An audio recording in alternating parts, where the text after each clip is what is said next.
Hallo ihr Lieben, wir machen heute mein leckeres Trileçe-Rezept. Das ist nicht das, was ich schon auf meinem Kanal online habe. Ich hatte vor Jahren schon mal eins gemacht. Das war eher so auf die türkische Art angelehnt. Heute machen wir die albanische Art. Trileçe sagt man ja, Trileçe, also 3 Milchsorten. Viele sagen, man müsste dann auch Ziegenmilch etc. benutzen. Ich mache es auf meine Art und ich schwöre es euch, meine Trileçe, egal wer sie probiert hat, jeder ist durchgedreht. Und auch ihr, beziehungsweise alle, die sich mein Kochbuch besorgt haben, ich verlinke es euch hier unten in die Infobox, da habe ich das Rezept nämlich veröffentlicht und das Rezept, so wie es hier steht, gibt es halt noch gar nicht auf meinem Kanal. Und ich werde es heute mit euch machen und die Zubereitung ist sehr einfach und ernsthaft, jeder, der es probiert hat, auch Leute, die ich zu Besuch hatte, die sind durchgedreht, weil es so soft und lecker schmeckt. Und kommt ganz kurz. Ja. Trileçe. Ja. Kommt eigentlich aus Südamerika, oder? Eigentlich aus Südamerika. Bevor jemand jetzt so schlau mal ja wieder kommt. Also ich bin ehrlich, ich bin einfach nur froh, dass es so unfassbar lecker ist und dass ich das für mich perfekte Rezept herausgetüftelt habe. Also nochmal zur Klarstellung, Kiki macht jetzt Kikis Trileçe. Ich mache jetzt Kikis Trileçe albanisch angehaucht. Also hört auf zu diskutieren. Ihr könnt auch diskutieren, ganz ehrlich, ja, habe ich nichts gegen. Aber du weißt, was ich meine. Immer ja. Dieses, ja, das ist falsch und das macht man so, das macht man so. Ja, aber dafür sind ja Rezepte da. Rezepte kann man ja immer variieren. Ich habe mir überlegt, weil ich auch im Buch zum Beispiel meine Auflaufform, die ich hier benutzt habe, das ist perfekt für 8 ordentlich große Portionen. Und da habe ich mir gedacht, ich nehme jetzt heute das hier auch im Video. Aber falls ihr irgendwie eine große Familie habt oder viel Besuch bekommt, werde ich euch auch so eine klassische, große, eckige Auflaufform, da die Maße, die habe ich mir auch alles, also ich habe mir alles ausgerechnet, ich habe mir das alles aufgeschrieben, wie man dann die Zutaten multiplizieren muss. Und das rechne ich für euch aus, da habt ihr gar keine Arbeit, die schreibe ich euch unten in die Infobox, genauso wie alle ganz genauen Mengenangaben. Und ich würde sagen, wir starten jetzt direkt, ne? Ja, können wir losgehen. Los geht's!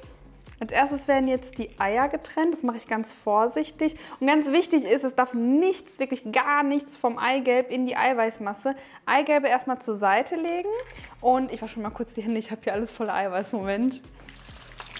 Als erstes schlagen wir jetzt das Eiweiß auf. Das ist wichtig, dass nicht nur das Eiweiß halt sauber getrennt ist, sondern dass auch wirklich die Schüssel sauber und fettfrei ist. Da gebe ich jetzt auch schon direkt eine gute Prise Salz mit rein. Und dann schlage ich das auf, circa erstmal 30 Sekunden, erstmal 30 Sekunden lang, damit es richtig schön dickcremig wird. Und dann kommt Zucker dazu und wird noch eine weitere Minute komplett zu einer Baiser-Masse aufgeschlagen.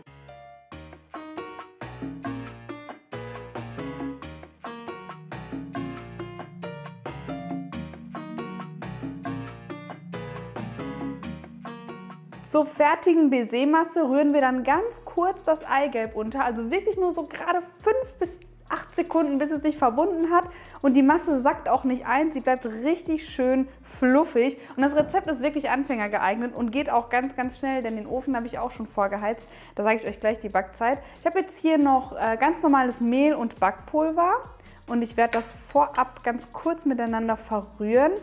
Oh, ich bin nervös heute. Du bist ein Loser. Ich bin nervös, weil gleich kommt noch eine ganz besondere Nachricht. Da müsst ihr einfach dranbleiben bis zum Ende. So, und da gebe ich jetzt diese trockenen Zutaten einmal durch mein Sieb. Ich habe es jetzt schon mal komplett reingegeben, aber ich drücke nur ein paar Mal, hebe das unter und dann mache ich das wirklich so in 2 bis 3 Schritten mit ganz viel Liebe, ihr kennt es nicht anders, mit einem Teigschaber und dann richtig schön von außen nach innen streichen.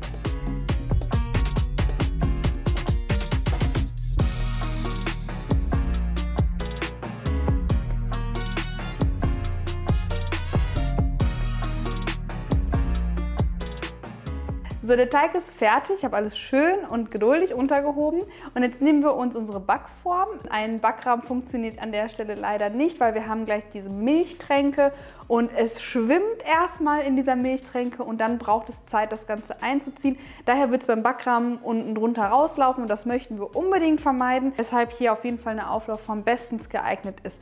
Ich habe jetzt hier auf den Boden ein Backpapier gelegt, die Seiten, da habe ich nichts dran, das wird auch nicht gefettet, generell braucht es gar nicht gefettet werden. Und jetzt füllen wir den Teig ein und streichen den noch etwas glatt.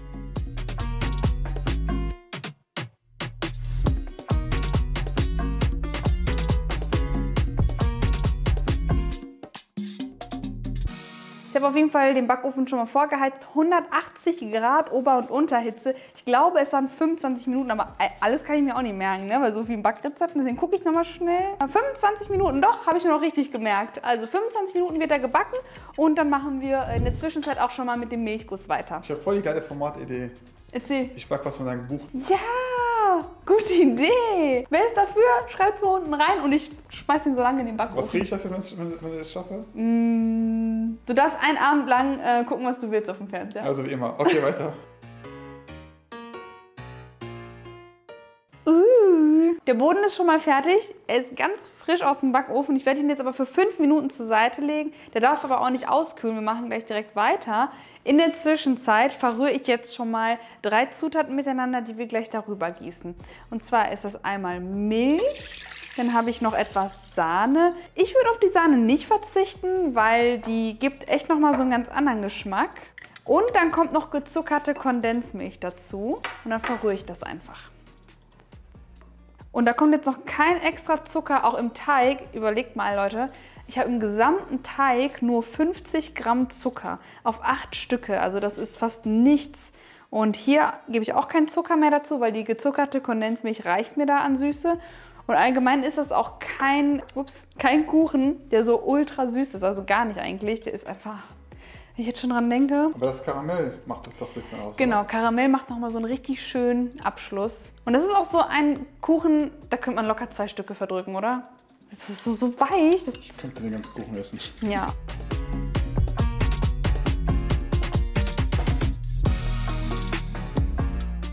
Jetzt wird der lauwarme Kuchen einmal aus der Form gestürzt. Dafür müssen wir aber die Ränder vorab einmal lösen. Ich nehme dafür meine Winkelpalette, weil die einfach so schön flach ist. Ihr könntet jetzt auch ein Buttermesser nehmen und dann einfach nur stürzen und umgedreht wieder zurück in die Auflaufform legen. Warum machen wir das? Das ist super wichtig. Das ist wichtig, weil man die offenen Poren quasi oben hat und dass die ganze Flüssigkeit 1000-mal besser einsaugt, als wenn ihr das jetzt ganz normal in der Form lasst und dann so einstecht. Ich mache es gern trotzdem so, dass ich zusätzlich nochmal mit meinem Schaschlikspieß so ein paar Mal einsteche. Also einfach nur aus Sicherheitsgründen. Aber eigentlich habt ihr die offenen Poren ja schon oben und könnt jetzt diesen ganzen Milchguss drüber gießen. Es mag euch am Anfang viel zu viel vorkommen, aber vertraut mir, Leute, das ist so ganz genau richtig.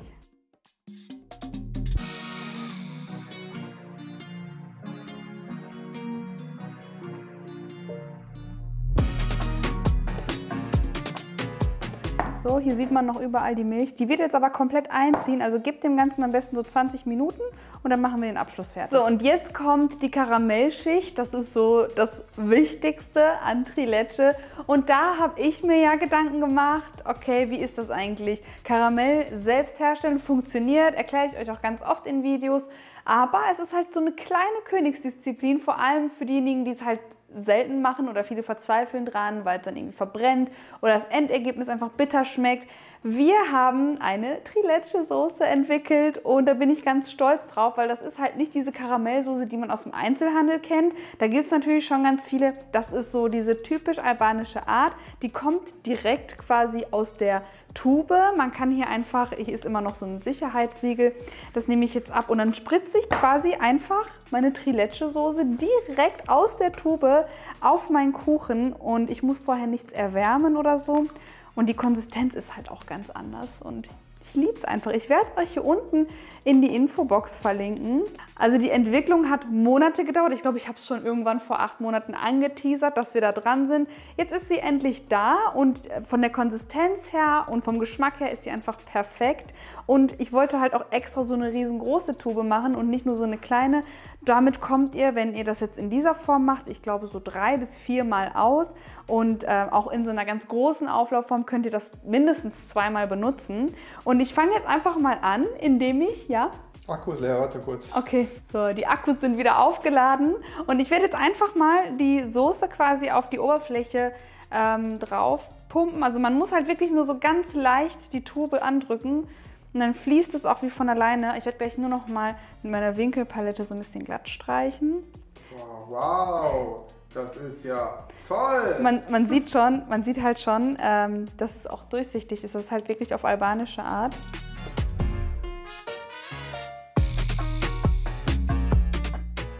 Eigentlich muss man die gar nicht mehr verstreichen. So, und eigentlich ist es ja jetzt schon fertig. Ich mag es immer, wenn man noch diese typischen weißen Schokoladenstreifen drauf gibt. Und ich denke, man sieht jetzt schon, das ist halt wirklich keine typische Karamellsoße. Und so wie sie hier ist, so bekommt man die zu Hause auch gar nicht hin in der Zusammensetzung. Zu Hause hat man diese klassische Karamellsoße. Die ist dann dunkel dann. Genau, das wollte ich gerade sagen. Dunkel und so ein bisschen dickflüssiger. Und so ist die Konsistenz, die bekommt man halt wirklich zu Hause nicht hin. Und daher habe ich mir dieses fertige Produkt überlegt. Ich finde es super innovativ. Das gibt es auch so in Deutschland noch gar nicht, also so aus der Tube. Ja, das macht mich super happy. Ich hoffe, euch macht es auch happy. Viele haben es ja auch schon zu Hause. Ich habe letztens damit Eiskaffee gemacht. Das war auch sehr lecker.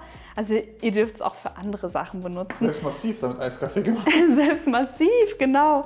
So, und ich habe jetzt hier weiße Schokolade geschmolzen, einfach in heißem Wasser. Ich habe da ein bisschen Kokosöl dazugegeben, damit es dann auch noch mal schön, ja, ein bisschen schön weich ist und nicht so knackt. Und jetzt machen wir Folgendes. Einfach streifen. Das sieht jetzt voll weird aus und man denkt so, die hat den Kuchen versaut. Aber nein, einfach mit so einem Schaschlikspieß. Das typische Muster. Genau, das typische Muster. Ich mache es zwischendurch immer sauber.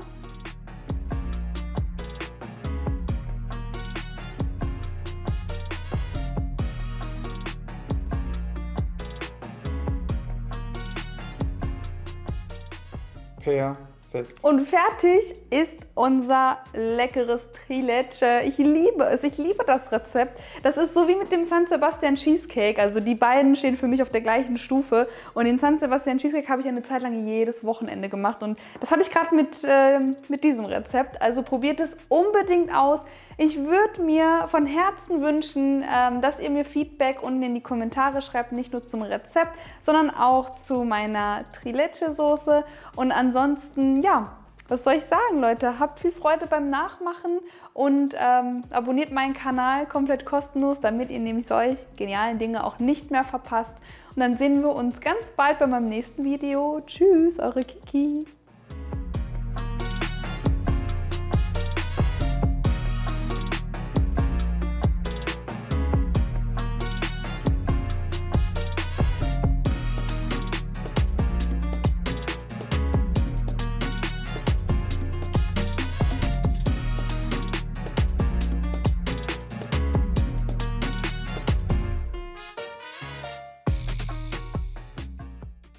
Ihr dachtet ja wohl nicht, dass wir heute den Taste-Test einfach ausfallen lassen. Hallo? Gerade bei diesem tollen Rezept? Einen Tag später vor allem. Okay, es ist ein Tag später. Aber man muss noch die Endszenen machen und jetzt konnte der auch noch gut durchziehen. Mhm. Also ich muss sagen, die Karamellcreme nicht so lecker schmeckt, wir würden es gar nicht verkaufen. Also schmeckt das ja. Ich weiß ja, wie lecker das schmeckt. Selbsterklärend. Das ist ja auch im Kochbuch. Voll soft. Mhm. Das ist so...